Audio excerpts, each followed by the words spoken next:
Tony Schiavone was in the ring. They spoke about being 2 months away from the debut of AEW Rampage. He then welcomed Mark Henry, who will be a special analyst for the show. Henry made his way out to strong applause. Henry said he was there to fix AEW, says it wasn't broken, but he was there to turn the screws.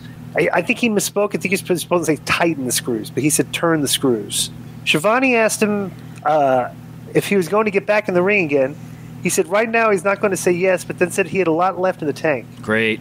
Vicky Guerrero comes out and screams in her usual shrill tones. She told him to get out of the ring, and guess what they did? They left. They just got out of the ring. Right. His big debut on Dynamite. She said she wanted to introduce to them, to their audience, a man that has won championships around the world and is a third-generation wrestler. She screamed when the crowd got fired up and then brought out Andrade El Idolo. Andrade made his way to the ring, and she adjusted his tie before he grabbed the microphone. He thanked her and said that he used to call himself the face of Latinos, but now he will call himself the face of all elite wrestling. Vicky demanded applause, and the shocked crowd was polite, and they just walked out. No music or nothing. And then whatever. I didn't understand like, that. You know, like the outs to their segments are kind of just very like flat. Just ended. Okay, done. Plus they had to back up. Was to talk to Konnan about him. Let me tell you something. You have two guys debuting in the same segment from the WWE. Bro, this couldn't have ended up in a verbal confrontation or something interesting here. Let me tell you. Well, that's not Mark Henry's debut either, though. Let me hear Konnan's take. Dynamite. Well, kind of. Okay. Yeah, I thought Andrade's debut was less than overwhelming. She rushed his introduction in Spanish. She's asking people to applaud for him when she's a heel. Okay? Mm-hmm. Right. It took him a while to come out after she introduced him. He had no music. I mean, what he said meant... That was your debut with this guy? Really? Bro, I would have had him come out and kick Mark Henry's hey, this is my night. I'm illegal. Right. You know, and get some heat. You know, he did, bro. It was so, and the people didn't even pop for him when he came out, like, rah, you know, they were like, huh? You know, they were like, I saw a lot of people in the crowd going like, holy shit. You know, there was a little bit of like shock. They were saying that. Yeah, they there was a were bit of shock. Right? Yeah. But there's just, like you said, no music, no nothing. And it was like, pop, this guy is a star, man. Great, Andrade's here, but you know what? Here? A month ago, Christian debuted, and I don't have any idea what they're doing with him. You know, this just kind of keeps happening. Maybe they were trying to pronounce they're just stop either talking too much talent. They have too much talent. They don't know what to do with it, you know, and they can't do character development on half the people. You know, it's just, you know, and if he keeps bringing people in, he's going to have he's going to have the same problem as WWE. Or WCW had. Right.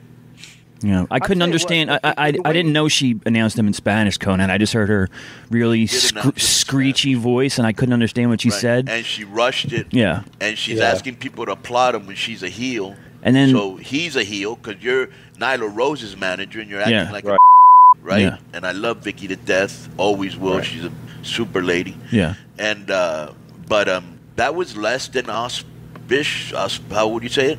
Auspicious. Auspicious. Yeah, it was flat. Debut, bro.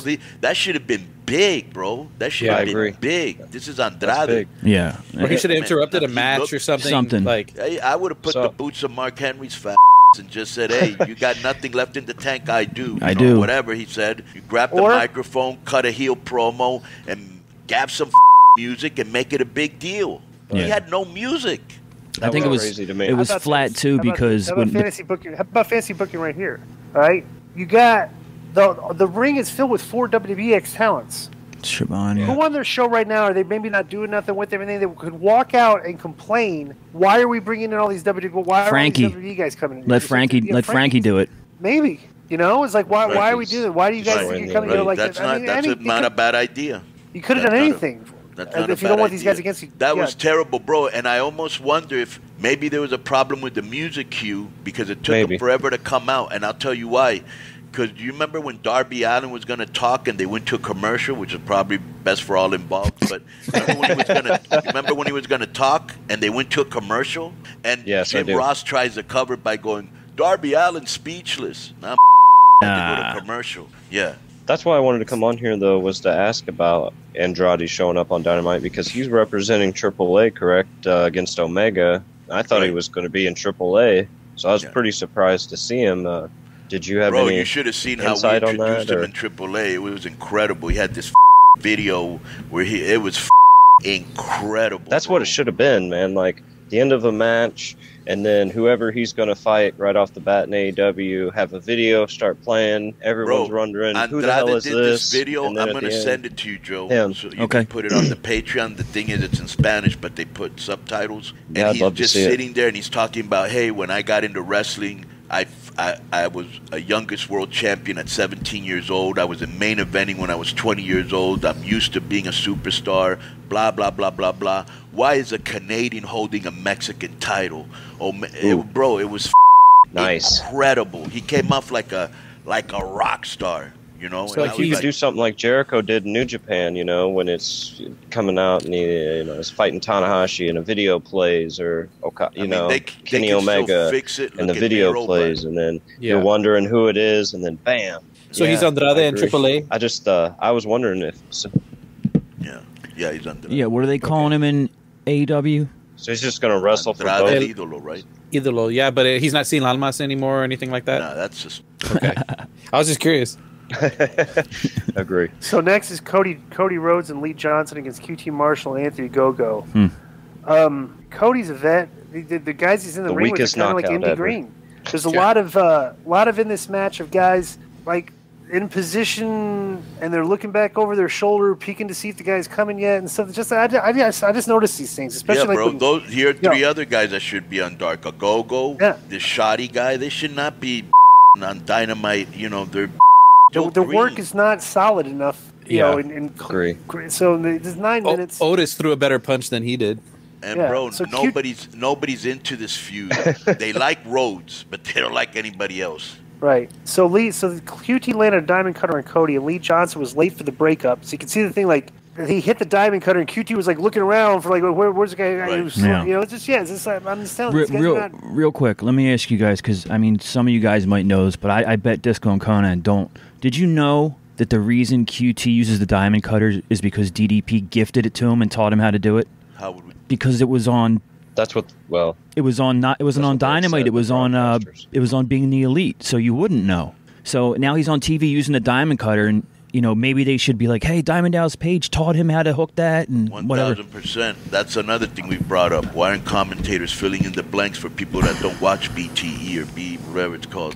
So the finish is a Go-Go knocks Cody out with a punch. 1, 2, 3. The announcers actually had the nerve to call this a huge upset, even though Lee Johnson's in the match. He's like 1-30, isn't he, or something? Something like that, yeah. Yeah. So I don't know how this is an upset. After the match, QT Marshall celebrating, grabbed a microphone. He told Schiavone that he never believed in him, and now he had to sit there with the stupid look on his face. Bro, and here's one of the problems. I almost feel like they have all these factions, and it's Cody Rhodes' job to get them all over. And he's not going to be able to.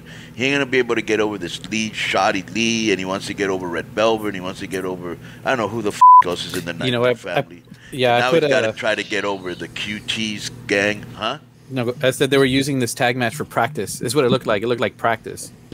On Friday night, they're practicing a tag match with his students to see how well they are on TV, I guess. Maybe. Go-Go ain't ready for this type Cody needs to be a solo star. Yeah. Cody needs to go back. Well, he thinks he's elevating these guys, I guess, but there's no elevation going on. He's not. Right. I'm interested to see what you guys say later about the other attempt at elevating Camarado, because I didn't see it. I stopped watching when Jungle Boy's music hit. Yeah, he's also green. So let's go.